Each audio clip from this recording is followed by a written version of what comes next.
एक और हम भगवान राम की जन्मस्थली अयोध्या में भव्य मंदिर का निर्माण कर उसे आबाद करने में लगे हुए हैं। वहीं दूसरी ओर उनका ननिहाल, जहां उन्होंने अपने वनवास के कुछ साल माता सीता और भाई लक्ष्मण के साथ बिताए थे, उसे बर्बाद करने में तुले हुए हैं, उसे उजाड़ने में तुले हुए हैं।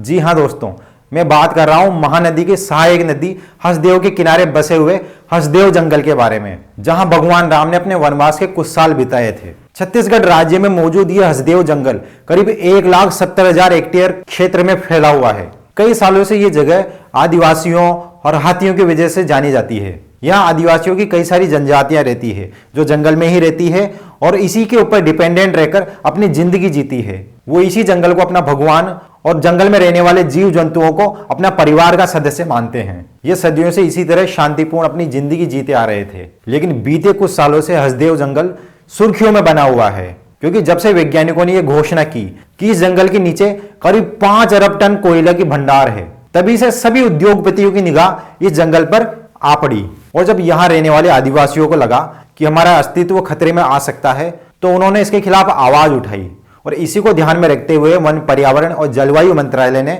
इस क्षेत्र को नो गो जोन घोषित कर दिया, जिसका मतलब यह है कि यहाँ पर वनों की कटाई भी नहीं हो सकती और यहाँ पर खनन पर भी पूरी तरह रोक लगा दी गई। लेकिन अब उद्योगपतियों पर किसका बस चले, वो तो सरकार को पूरी तरह कंट्रोल करते हैं।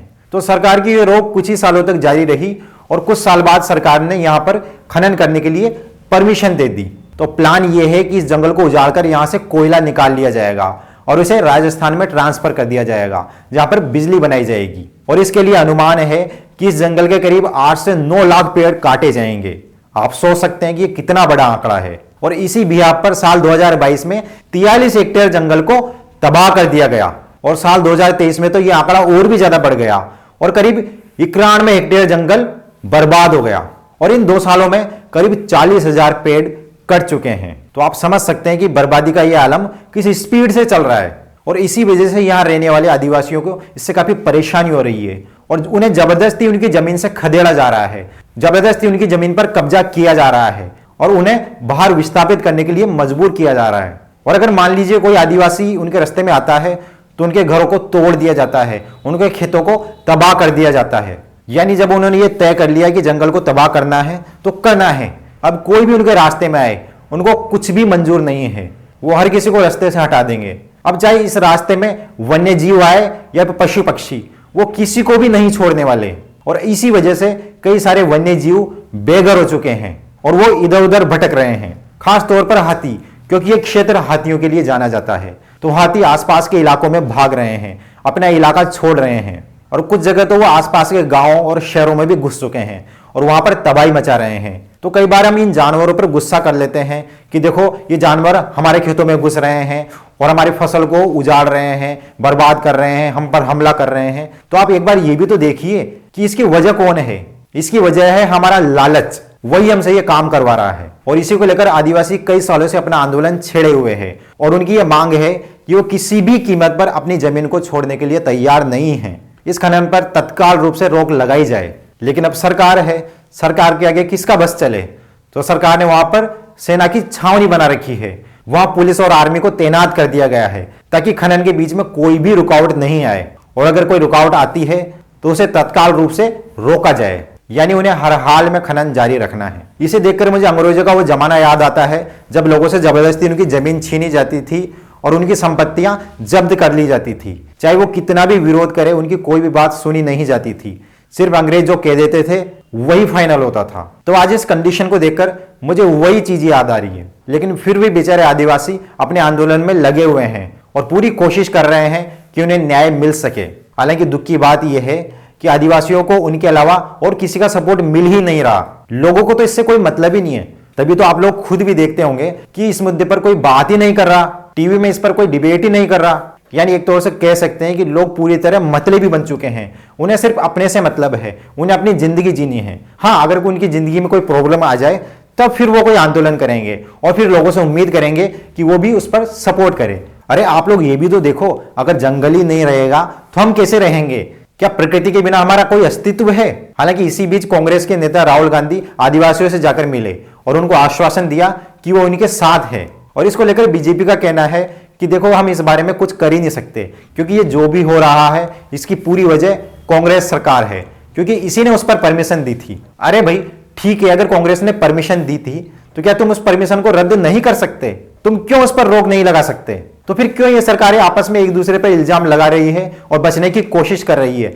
समाधान की तो कोई सोच ही नहीं रहा। ऐसे कैसे मिलेगा समाधान? और इसी चीज को लेकर मुझे 2015 में हुआ पेरिस जलवायु समझौता याद आता है, जहां भारत ने वादा किया था कि वो 2022 तक 175 गीगावाट बिजली ग्रीन एनर्जी से प्रोड्यूस करेगा।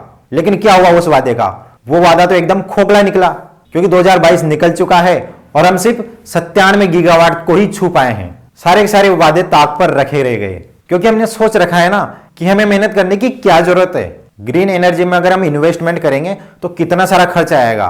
तो सबसे बढ़िया यह है, जंगल तो इतने सारे है ही, तो इनके भीतर बहुत सारा कोयला है, तो जंगलों को काटो और कोयला निकालो और कोयले से बिजली बनाओ, और बिजली बनाकर हमारी जितनी भी फैसिलिटीज की चीजें हैं वो सबको यूज करो, सुख सुविधाएं भोगो, आनंद करो, ऐश करो। इसी तरह से देश की तरक्की होगी। लेकिन इन सब के बीच हम ये नहीं देख रहे कि इससे पर्यावरण पर कितना बुरा असर पड़ेगा। ये क्लाइमेट चेंज का एक कारण बनेगा, क्योंकि इससे एवरेज टेम्परेचर बढ़ेगा, और जब एवरेज टेम्परेचर बढ़ेगा तो इससे कई सारी भयंकर सुनामी आएगी, बाढ़ भूकंप की घटनाएं बढ़ेगी और समुद्र का जल स्तर बढ़ेगा, जिससे आसपास के जो तटीय शहर है, इलाके हैं, वो समुद्र में डूब जाएंगे। और इन सब की वजह से कोरोना जैसी भयंकर महामारी आएगी। तो क्या इससे सिर्फ इन आदिवासियों का ही नुकसान होगा? इससे सबका नुकसान होगा। भारत ही नहीं, पूरी दुनिया का नुकसान होगा, और ये पूरी पृथ्वी तबाह हो सकती है। हम सबको पता है कि हसदेव जंगल को इसलिए बर्बाद किया जा रहा है क्योंकि राजस्थान में बिजली बनेगी। लेकिन सरकार इतनी बेवकूफ तो है नहीं कि उन्हें इतना भी नहीं पता कि राजस्थान वो जगह है जहां पर हमेशा सूरज की रोशनी आती है, पूरे 12 महीने, और इस वजह से वहां भयंकर गर्मी पड़ती है। तो क्या इस सूरज की रोशनी का इस्तेमाल सौर ऊर्जा बनाने में नहीं किया जा सकता? क्योंकि अगर ऐसा किया जाता तो इससे ये जंगल कटने से बच सकता था। तो फिर क्यों हम इस तरह की ग्रीन एनर्जी का इस्तेमाल नहीं करते?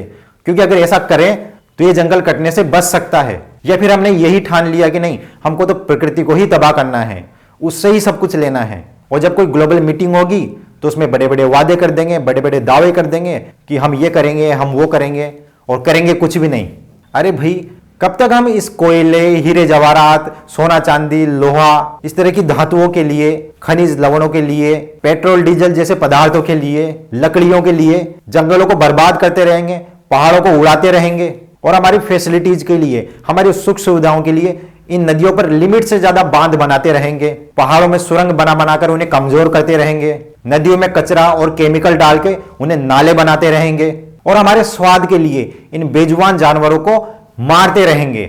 आखिर ये कब तक चलेगा? क्या ये सिलसिला कभी थमने वाला नहीं है? और यकीन मानिए, अगर हमने हमारी आदतें नहीं सुधारी और कुछ भी इंप्रूवमेंट नहीं किया तो वो दिन दूर नहीं जब हम हमारे हाथों से ही हमारे आने वाली पीढ़ी के लिए कब्र खोदेंगे और उन्हें इसमें दफना के ही दम लेंगे।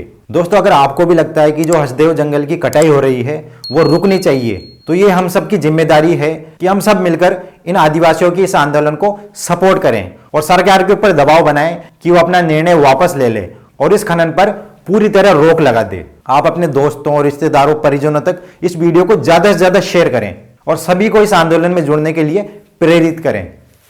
नमस्कार।